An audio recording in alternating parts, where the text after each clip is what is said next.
በአንድ መንደር መሃል ቀጥታ ወደ ሰማይ የሚያመራ መጨረሻው የማይታይ ትልቅ ደረጃ ነበር። በዓመት 2 ጊዜ ከበርሜል ስም በመምረጥ ወደ ላይ የመውጣት ቀን ያደርጋሉ። መመረጥ ትልቅ ክብር ነበር። የመንደሩ ሰዎች በኩራት እየፈነደቁ ነበር። ከመንደሩ ሰዎች አንድ ሕፃን ልጅ ተመረጠ። እህቱም ጸጉሩን አስተካከለችለትና እንባ እየተናነቀች አቀፈችው።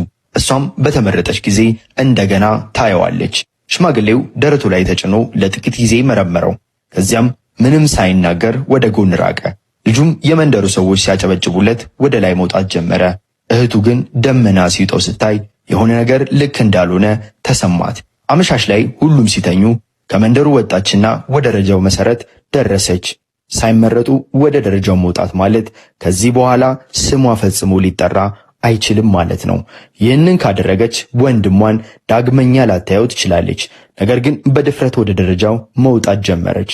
ተስፋ ሳትቆርጥም ወደ ላይ መውጣት ቀጠለች። መንደሩ ከታች እየተሰወረ ሲሄድ አየሩ በጣም ቅዝቃዜው እየጨመረ ሄደ።